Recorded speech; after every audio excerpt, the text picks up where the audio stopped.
Latest football news, engaging debates, and fascinating opinions. Pitchside Talk on IO Radio. Hello and welcome back to Pitchside Talk from home. Still not on IO Radio, but we are counting down to the days of when we return to IO Radio. I'm joined this week by Dan, as always, and Piers. How are you guys doing? And how are you enjoying the football? We've got plenty of football over the summer. Forget the Euros. We've got other football instead.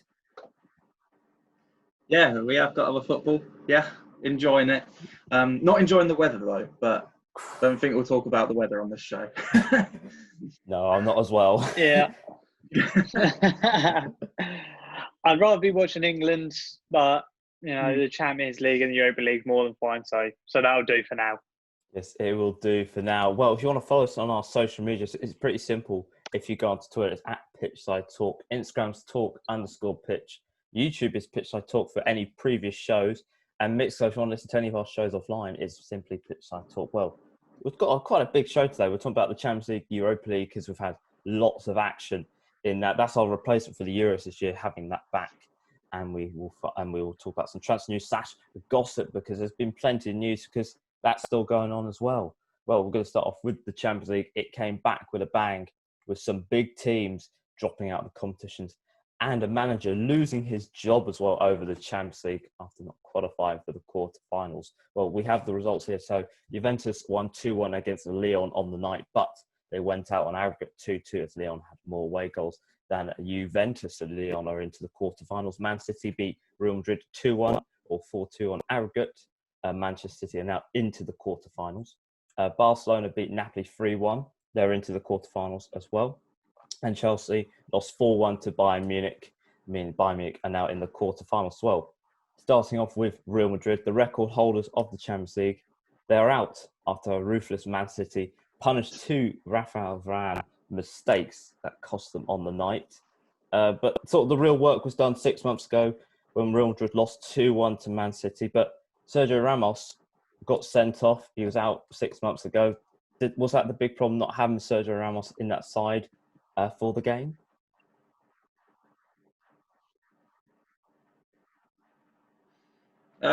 Yeah, maybe that was one of the reasons, because he's a influential player in that side. But I just think that Man City were really too good. I think they played really well against Real Madrid both times. I think they deserved the win and to go through. So I think the quality of Man City just showed, and I reckon they'll be confident going forward in the competition. Obviously, Real Madrid will be disappointed. Team you are. I know they had a poor season by their standards in the Premier League, but it's always going to be tough playing them. And when you're already losing, Man City had obviously 2 away goals as well, I think. So yeah, always going to be difficult for Real Madrid. Yeah, definitely. I mean, obviously, missing Ramos is definitely, is definitely a big miss to them. But Real Madrid have already got world-class centre backs as is. Rafael Varane is a world-class player. He had quite a bad night the other night, but he's still done well. And I think Man City's attack was brilliant, to be honest. I think Sterling played very well, and I think in general they played well, and Jesus really stepped up. Well, speaking about Man City, they were superior, which is something we're not seeing for a few months against a big side. We're seeing it when they played against like Watford and Norwich, they've been superior. But against a big side, they looked unstoppable. For a side that's going to play them next in the quarterfinals, it's going to take a lot to stop Man City this season, isn't it? Yeah, I think it is. I think that they're on form again. Obviously, as I said before, they're probably not happy with the way the season went. You said that they were, dominant against Norwich, but they did lose to them earlier on in the season. Don't forget. Yeah. Okay. But yeah. But yeah, they're just on form again, and they showed against Real Madrid the other night that they've got that quality that can go all the way, and I think they've got a big chance. But there's other massive teams still in the competition, so I think these last few games in the Champions League are going to be really good games, and it's going to be interesting to see how far each of them go. But I think Man City can be confident going into the game against Lyon, and I think they'll think that they can win it. Yeah, I totally agree with Dan. I think Man City look strong, they look good. You know, when you do that against Real Madrid, a team that's well known for winning the Champions League, and you go out and put out a performance like that, it was great for them. I'm sure it was a huge confidence build up. Obviously, Lyon played brilliantly against Juventus, although they lost the actual game. Obviously, they won the tie. But I think for Manchester City, they could have a huge amount of confidence coming into the quarters and to go on to push on to win this whole contest. Yes, as you said, they could push on to win the whole contest. Well, another side that dropped out of the Champions League on Friday was not Real Madrid, sorry, Juventus. Their wait for a Champions League trophy will continue. The last time they won that was 96. They lost in 97 to a Borussia Dortmund side that had Paul Lambert in it. Paul Lambert never mentions that at all when he's been interviewed about it. But their comeback, the Cristiano comeback, was halted as Lyon survived after they scored a very sort of controversial penalty, I heard, which gave them that important away goal in the game. But that did cost them. Riccio Sarri, his job after one season with the old lady, he is out. Was that the right decision by Juventus? Because he guided them to a 9th league title, just. He got them to a final of the FA Cup variant in Italy. They lost that. But his replacement, Andrea Pirlo, was only appointed a few days ago as the under-23 manager for Juventus. No manager experience whatsoever, and he's been thrown in the deep end. But was Sarri right to go? Yeah, I'm not sure about that. I think, obviously, as you said, they only just won the title, but that's still a title that they won. So yeah, it was an interesting decision from them. Obviously, they want to go far in the competition, and losing to Lyon, that's a massive disappointment. I think Lyon have a good side, but they'd be favourites going into that game over the 2 legs, I think. So maybe the board think that's enough for him to leave. But yes, it's all a bit strange. I think Pirlo coming in, as you said, he's coming at the deep end. I don't know if that's going to work yet. It could do, but it's going to be interesting to see. But no, I think it's just a bit of a confusing situation. Obviously, they want to go far in this competition, so I'm kind of on the fence. Maybe losing to Lyon's a bit disappointing, but they could have kept him anyway. Yeah, I think Sarri got what he deserves, to be honest. I think he's a disloyal guy. He threw away what we had with Napoli fans, then he threw away what he had with Chelsea fans to go to Juventus. So personally, I think he had struggled trying to motivate Ronaldo and big key players. Sometimes he goes out against his own players. So for what happened to him, I think it's understandable. Winning the league for Juventus is mandatory for them, obviously. For their managers these days. So, yeah, he obviously just didn't do well enough. Obviously in the second Lyon game, they still played all right, but it was a dodgy game. But so, Juventus had done terrible. It's been a while since they've been to a final. 4 years now, possibly since they played Real Madrid in that final. So, but I think Pirlo coming in is I think they're being a bit unrealistic, to be honest. I know, clubs around the world are bringing young managers who used to play for the club, but I think it's being taken a bit to the extreme now. You never know, he might do well, but I think it's a very, very big task for Pirlo coming in to try and take over this huge side.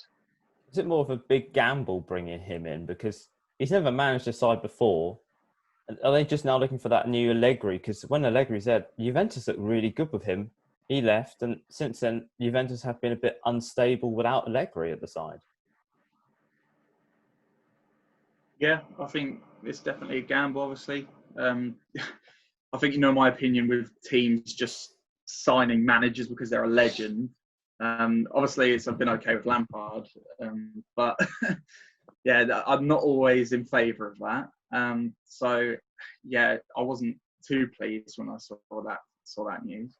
And yeah, I agree with Piers. I think it's just going a bit too far. I think it's going to be really difficult for Pirlo to bring that side together.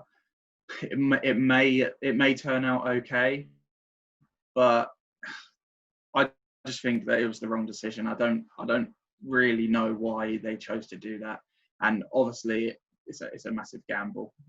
But you never know. They might do okay under him, but I doubt it.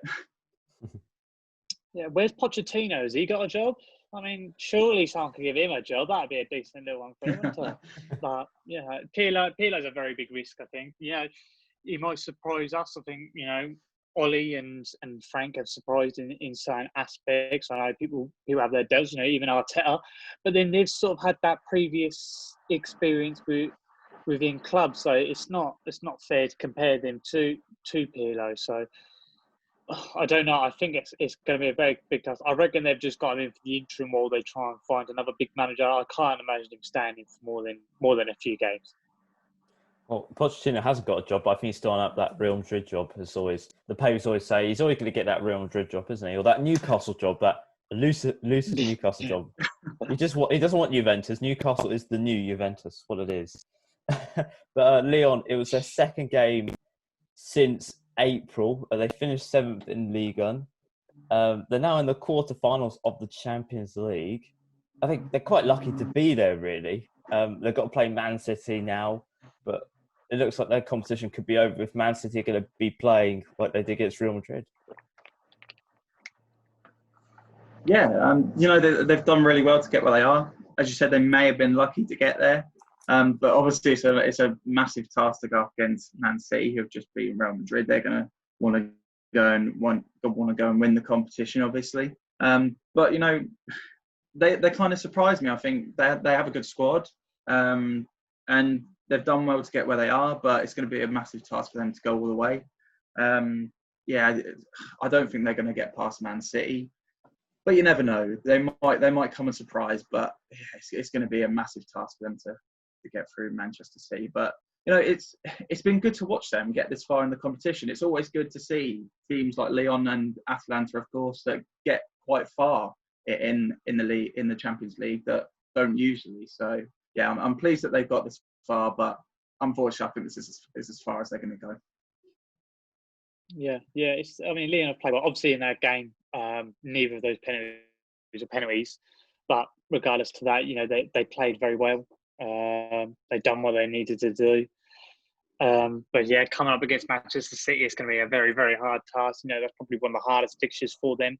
Them and obviously a Bayern Munich would be a very hard game. But we saw what Ajax done last season. It's not impossible.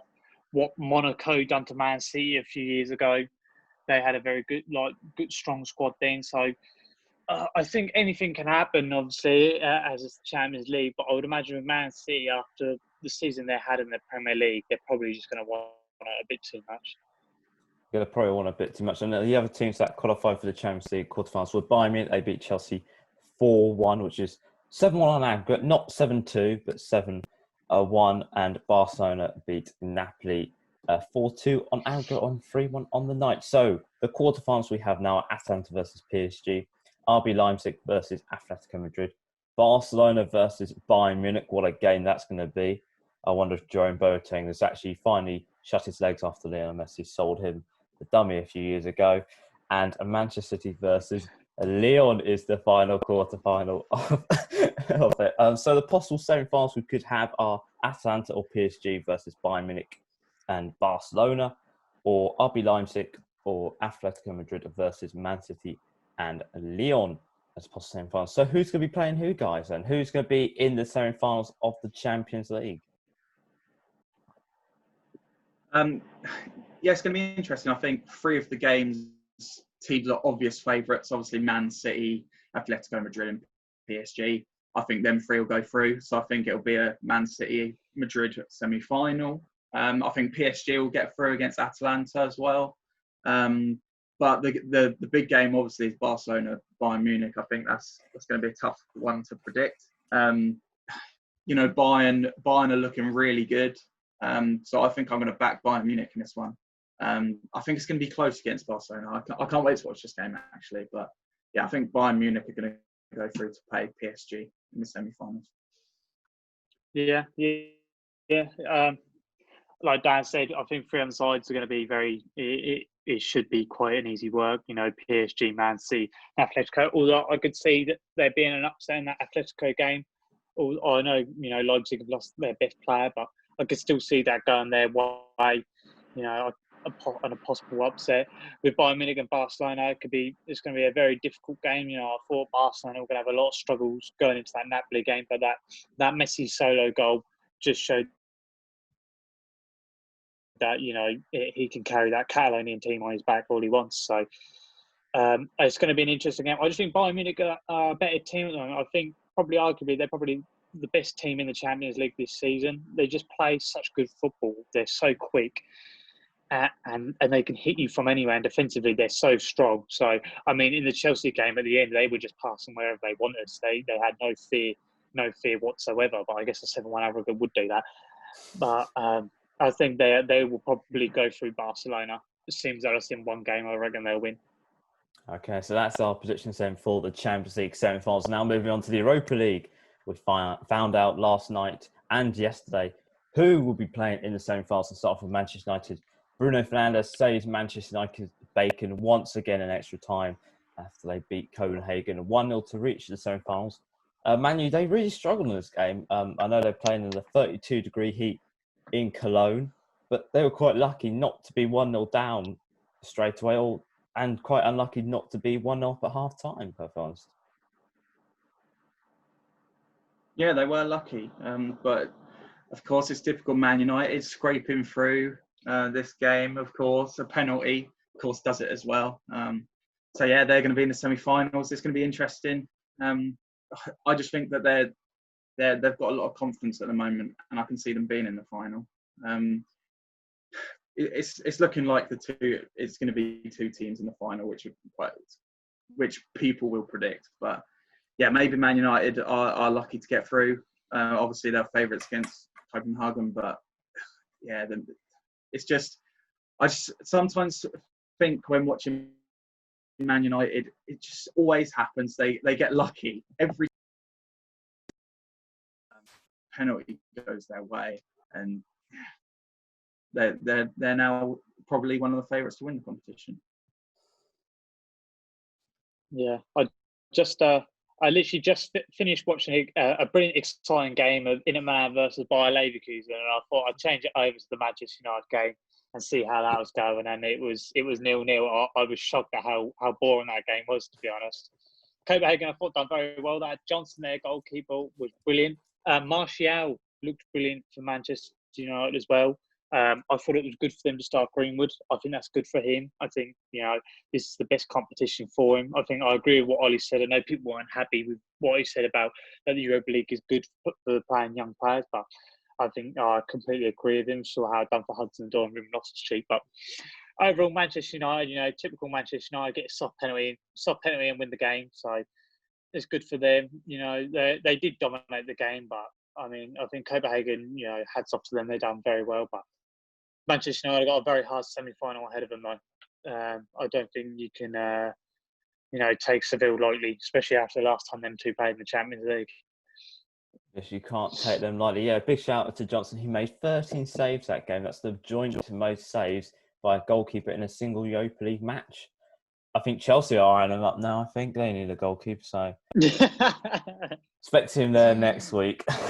Signed and everything. Well, as you said there about Seville caused heartbreak for Wolves' dreams last night as they ended Wolves' Europa League campaign of 383 days of the Europa League, or 59 games. Wolves' season has finally come to an end as Seville, the Europa League specialists, book a place in the semi-final against Manchester United.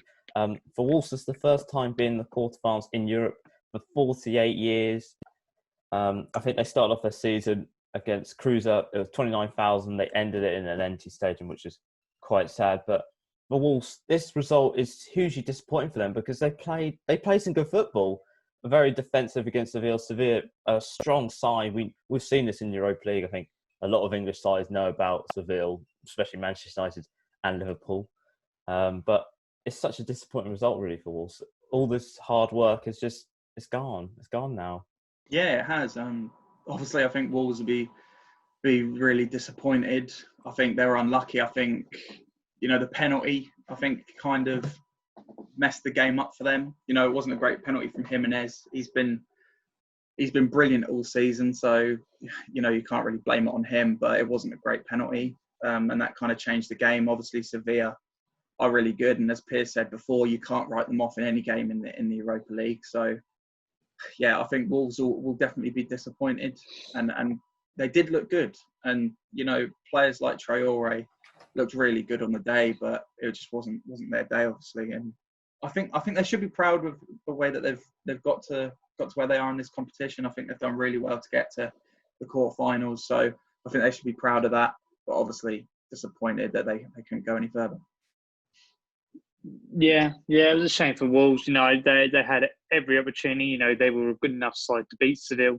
I don't think they looked out of their depth in the game. They were just, you know, they were very defensive and waiting for their moments, which was a smart move by them. But unfortunately, you know, from the corner, what happened, the goal went in. You know, they scored that penalty at the start, and the whole game could have changed. So it's unlucky. You know, they didn't take their opportunities. But like Dan said, they should be more than proud. This team, you know, 2-3 seasons ago was in the Championship, and you know, 3-4 seasons before that they were in League One. So, you know, to go all this way within sort of 10 years and be a European team, I know they're going to miss out on it, you know, next season. But to be fair to them, they did technically qualify for it. If it wasn't for Arsenal winning the FA Cup, you know, they're brilliant to keep the players they've got. They're still doing well. It's just unfortunately on the day that happened. But you know, it's only going to make the team better. I think they've got a great manager, a great side, and if they can build on it, then they'll definitely achieve European football next season.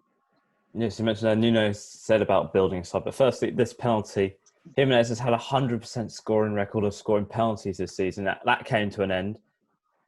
Should he have done better? Because it was a weird penalty, I thought, and him missing that. When I thought he missed that penalty, when I watched it, I thought that's just going to come back to bite them, because you don't, when you get an opportunity against Sevilla, you take it with both hands. You don't just sort of go, oh, we'll get another one, because they have shown signs that they're good. They are a very good team. Yeah, they have. And yeah, I think that was obviously the turning point in the game. Also, it was quite early in the game. And I think if he would have scored that, it would have been different. But yeah, I think he should have done better. I think the run-up was a bit weird. You know, we've seen that's kind of the Fernandes way of taking penalties, and it looks really weird. I think Jorginho takes them like that as well. And yeah, I don't like that run-up, but yeah, he should have done better, obviously. But you know, you can't really blame it all on him, because he's had a fantastic season, as you said, 100% penalty record apart from last night. So yeah, you can't really put all the blame on him, obviously. But yeah, maybe should have done better with that penalty. Yeah, I can imagine. Yeah, you can always say I kind of could have done better with it, but I mean, in the moment, you know, it is what it is. You know, quarterfinal of Europa League, I'm sure there was somewhat of pressure on him. You know, it is what it is. I think, you know, if Wolves were good enough on the day, they, you know, just missing the penalty, that wouldn't be the reason they lost. They would have scored anyway. You know, they didn't score from open play at all. So I don't think you can blame them fully on the penalty where they lost. Obviously, that's a contributing fact, but you know, I still think regardless, they should be happy with the way that they performed. I know they were very defensive, but I guess that's, you know, a team like that coming against Seville, who play constant European football, whether it's Champions League or Europa League, you know, you can't complain really, I don't think. You can't compare. Nuno he did praise his side for what they've done this season, but he has stressed that this side needs improving. They need more players. Do you think they need more players to sort of push? Because if they got into the Champions League, they would have needed more. But they're now going to push, because they could lose a lot of their players. I know it sounds a bit bad, but if they don't get Europe next season or Champions League, something like that, they've got some big players that could leave. That big clubs are going to want to poach. You know, Ruben Neves, that's one player. Adama Traore, Jimenez could walk into any side. He's such a good number 9. He's scoring 20 goals this season. This is a big time now for Wolves. They've got to show some intent for the future. Yeah, they have. And, you know, they've got potential to be a fantastic squad in the Premier League and stick around the European, you know, the places to get into Europe. So, yeah, I think that they do need to make some additions. I think, as you said, players could leave. I think to improve their squad, you know, they've got a good squad already. Obviously, they've got a fantastic squad already. But there's a few areas that may need improving. But yeah, I think a few additions are needed, and we'll see how it goes. I think, players will definitely get linked elsewhere in the coming transfer window and the next few transfer windows. So I think that's just inevitable, really. So yeah, a few additions I think will improve Wolves, and I think they can easily get Europe next year, definitely. Yeah. Wolves need to build. If they want to build themselves as a top 6 club, then they've got to do what all the other clubs that attempt to get Europe do. You see, Arsenal are going to start building onto their squad. Tottenham are going to build onto their squad. Chelsea are building on their squads. They're going to want to do this. Everton are always buying players, although that doesn't go so well for them all the time. But for Wolves, if they build on, I'm sure Sheffield United will buy players as well. So if they don't build on it, then the only thing they're going to do is go down, I would imagine, lower into the table. So I think they should add on to, they're not taking anything away from the brilliant side they have. They're just adding on to it to make it even stronger. Yes, they will be. Well, looking at the semi-final, so we have Manchester United versus Sevilla and Inter Milan versus Shakhtar Donetsk. Funny enough, for Manchester United, they have played Sevilla before. They lost to them in the Champions League in the 17-18 season, losing 2-1 at home to Old Trafford. So they haven't had a good record against them. They've only played them twice and they've drawn and lost. But the same for Shakhtar. They'd never made, the last time they made the quarterfinals was in the 15/16 season. They lost to Sevilla as well, who went on to win the the Europa League, against Liverpool. There's sort of some big games here, but who are we going to be seeing in the final? Is it pretty obvious who we're going to see in the final in one match? It's Europa League, anything can happen, but looking at one, you could possibly do in the other one, it could be any of those teams really in the other leg. Yeah, it could be. I think obviously the leg that's probably the most predictable, I think Inter Milan, obviously they're looking really good. And I think they'll be in the final. But obviously it's the United Sevilla game that's going to be the interesting one. Obviously Sevilla, they're always good in the Europa League and they've got a good side. So it's going to be tough for United. I just think that United have enough to get through. I don't know if that's a wrong opinion, but I think that I just have a feeling. I don't know what it is. I just think Man United are going to get through. I think they always get lucky at some point in the game. They'll win a penalty, obviously, and it'll be a 1-0 win. I think it'll be United Inter Milan final, but I could be very wrong there. I think Inter Milan look amazing. I know I said the other week that I didn't think they were favourites just due to the Antonio Conte situation, but after how I saw how they played the other night, I thought they looked amazing. They had 2 penalties not given, and they still won the game easy. Romelu Lukaku was amazing. He should have got another goal, but it was given away for a foul. But Inter Milan, I think they'll breeze through. I think they look brilliant side, brilliant players. Manchester United, I think I would say there's more pressure on Manchester United in this game than Seville. I think Seville, can prove that they're beating big teams, whereas I think Manchester United have struggled against the bigger teams this season. So I think it's not going to be an easy game for them, and I think it's on a coin who's going to win this game. And I just think just after how I've seen them play recently, I'm probably just going to favour Seville for this one to get through to the final. Okay, so we're going for a Manchester United versus Inter Milan final for Dan, and a Seville and Inter Milan final for Piers. Well, moving on to the final bit, we've got some transfer news. Finally, some news is happening. We need some transfer news, and starting some very big news. A key player in the transfer market was Jadon Sancho. He will remain at Borussia Dortmund for another season, according to the club sporting director, as the deadline has passed for clubs to make a bid for the winger. Well, Jadon Sancho was a big target for Manchester United this season, but Man U doesn't look like they're going to get him. How much of a big bonus is going to be? Because he could maybe give that's an extra step that Manchester United need, like with Bruno Fernandes has done. He could be that another step to get him back to the top. Yeah, he could have been. I think United are improving a lot over the last season. They've looked really good. Coming back from lockdown. I think he could have been a really good signing for them. Obviously, I don't think you guys would have liked him to join Man United, but but yeah, now he's going to stay at Dortmund. I think. I don't know. I don't know. I think it would have been a good move for him, but I don't know. I don't think Man United really have enough to be challenging for winning the Premier League. So I don't know if that he would enjoy being there, but I think he'll be okay with staying at Dortmund. I think it was rumoured he was going to get like 350k a week at Man United, which is absolutely mad. I cannot believe that. I was like, oh my god. But yeah, I think he'll be okay staying at Dortmund. Yeah, I would have liked to see him come to the Premier League, but I wonder how he feels being at Dortmund, because I don't think they've got a very good side, but they're going to lose some of those players. I mean, they lost Hakimi to Inter Milan. I don't know if they can push for the title after how dominant Bayern Munich look at the moment. So I would imagine personally, I reckon Sancho probably wanted to move to the Premier League. I know he was originally linked with Chelsea earlier in the season, and that didn't happen. And there was rumours that he would prefer to go to Liverpool because he'd want to win the title.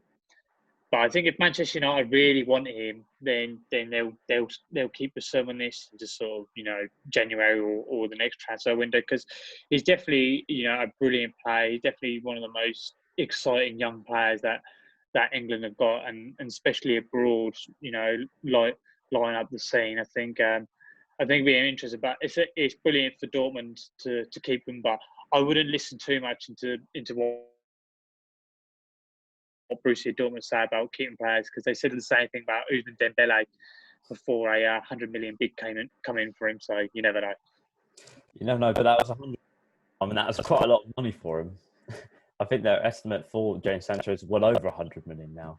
But another transfer that's happened is Højbjerg has completed a move to Tottenham from Southampton, with Kyle Walker-Peters heading the other way to Southampton. Both players now signed a 5-year contract. I think we saw that happening. I think Højbjerg was the captain of Southampton.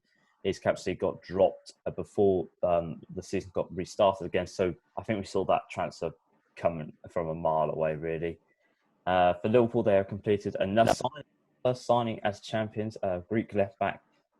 This is going to be brilliant pronunciation. Kostas Kasimis, there we go. That's how you say it now. Has completed a 5-year deal and expecting to provide some competition for Andy Robson at left back. Leeds have made another signing. Jack Harrison has re-signed on loan for the third time from Manchester City. Harrison's played 91 times over 2 seasons for Leeds, scoring 10 goals and assisting 12. That's Leeds' 4th signing this window. I think all the signs they've made have been players that have already been at Leeds last season who have re-signed. So I think Helder Costa's one. Muslera, the goalkeeper, if I'm correct in that pronunciation, Dan? Sorry? You're lagging a bit. I didn't hear what you said. I love my internet. Muslera, the goalkeeper. Yeah. His name. Was he there last season? I'm sure he was. Oh, we don't know here. We just make it up as we go along.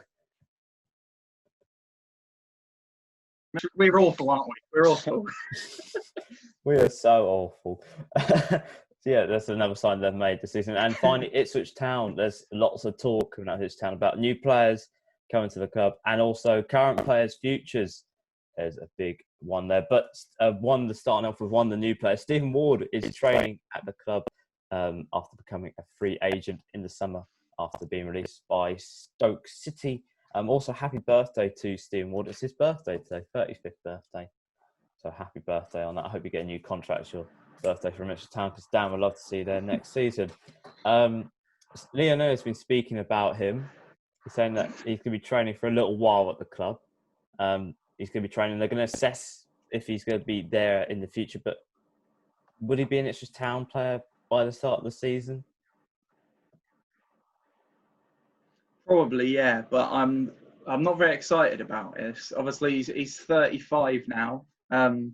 He played for Stoke last season, and they hated him there last season from what I've seen. And yeah, this is just we're going for players that are old.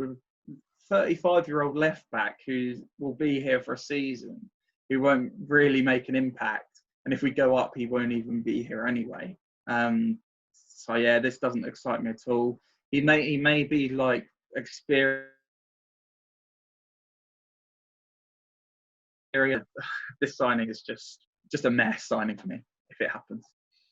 Piers, Stephen Ward provides a lot of experience if he does sign for Ipswich Town. He's made 50 caps for Ireland and 456 appearances for 5 clubs. So he looks like a good signing on experience-wise, but maybe playing is going to be a different game, really. Yeah, I agree with Dan. It's just such a random signing. I just think Ipswich just need to have a bit of, I don't know, flair about him. They're always buying these players that got 50 caps for Ireland, 10 caps for Ireland, done this with Ireland. It's just, we played in the Premier League 15 years ago. It's like, I don't get it. There's no excitement in the signings, is there? You don't really get it very often. He'll be a good player for Ipswich Town. It's just a little bit boring. I'm sure he will do well, but at 35 years old, how long are Ipswich looking to keep him? No more than a year or two, I wouldn't imagine. So, they need to be looking more into the future and what happens if they get out of League One than just worrying about right here, right now. Yes, well, another left back that they want to re-sign is Luke Garbett. They're apparently making a final approach for the free agent winger, left back, / winger. But Sunderland are battling out for his signature as well. Do you stand a chance against Sunderland to get Luke Garbett back permanently? He sort of wants to stay. I think there's sort of an intent. He wants to be there. He's liked by the fans, but Sunderland are a big club. They were finished ahead of Ipswich, only just missed out on the playoffs by the points per game system. So, do it stand a chance of getting him back? I don't think so. I cannot see him joining again, especially with teams like Sunderland. He may want to come back, but I just think Sunderland will offer him more money and he'll just accept it. This has been probably the worst transfer window so far that I've ever witnessed. We haven't signed a single player, so I just don't think he'll want to join us. And I don't know what it is about Sunderland. Every time we're linked with someone or look like we're trying to sign someone, they want to sign them as well. So yeah, I don't think he'll join. I just think Sunderland, they're too big of a club. I think they've got more of a chance of going up before us. So I think Garbett obviously wants to play in the Championship. So I think him joining Sunderland will probably help him do that. But you never know. He might decide to join us, but it's looking very unlikely. It's looking very unlikely, Piers. We might see him on Netflix, I think, soon. That'd be quite a nice little documentary to see him on there. Yeah, that would be good. I think sometimes people underestimate Ipswich. I think once players play at Ipswich, they seem to quite like the club.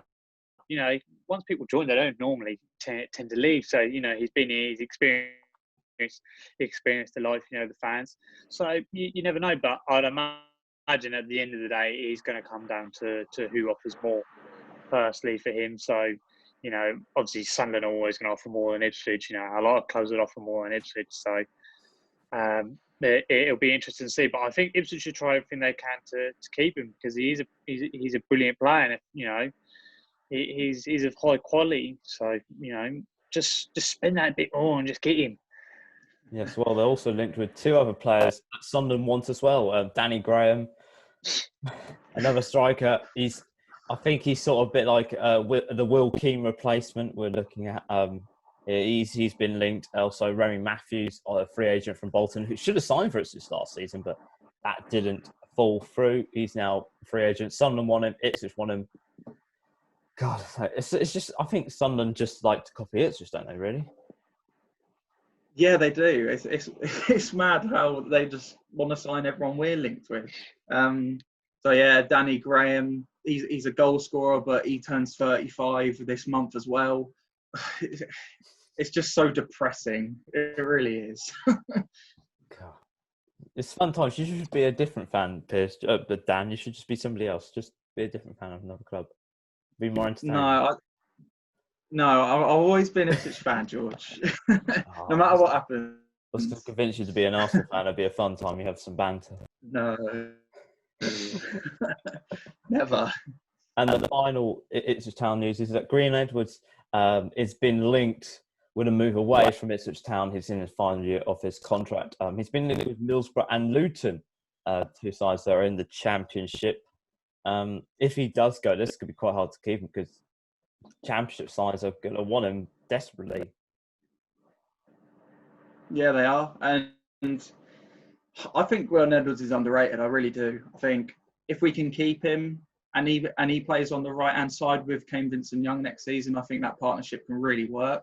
But, you know, he's been linked with Championship teams, and if the Championship teams put an offer in, then he's most likely going to go. So I'd like to keep him at the club. I think, you know, he played right wing back a lot last season, and I think he did okay there, but that's not really his position. He's more of a winger. So I think if we can keep him and play him on that right-hand side next season, I think that'd be good. But, you know, being linked with Championship clubs is quite a hard task to keep players. I suppose, Piers, if he goes to Middlesbrough, he's going to have the Neil Warnock blasting, isn't he? That's going to be quite fun to see. Uh-oh. Oh. Yeah, yeah, will be. I agree with Dan. I wasn't too sure what his actual position was. He's always seemed to be played out of position. Oh, God, I think we should end You're the lagging show a right bit. now because we're all lagging. Okay. I think the heat has just got to our internet. It's just melting Yeah, it. I think so. And this is not going too well. Well, thanks for listening to the show. I think it's been a bit of an 8-bit show, if we have to sort of say. Something out of the 80s. It's been a bit fuzzy everywhere. We didn't know what was going on half the time, but we got there in the end. We made it there. We were ambitious, but not rubbish for once. As a famous saying would say on a BBC show. Well, I want to say thank you for listening to this week's episode of Pitchside Talk. Next week, we'll be talking about probably Champions League, Europa League, and some more transfer news, because I'm sure there will be. Ipswich Town will sign some sort of player that's about age 41 and just there for the ride. Dan can't wait. Probably Paul Lambert's going to re-sign, isn't he? He's going to re-sign and become a player again. So if you want to follow us on any of our social medias, it's pretty simple. Twitter is @Pitchside Talk. Instagram's talk_pitch. YouTube, if you want to listen back to any of our previous shows, it's Pitchside Talk. And for Mixcloud, if you want to listen to any of our shows in audio base or offline, is Pitchside Talk again for Mixcloud. So I've been George. I've been joined this week by Dan and Piers as always. And we'll see you next week. And ciao. Yeah. The whistle has been blown for full time. Tune in next week for another jam-packed show.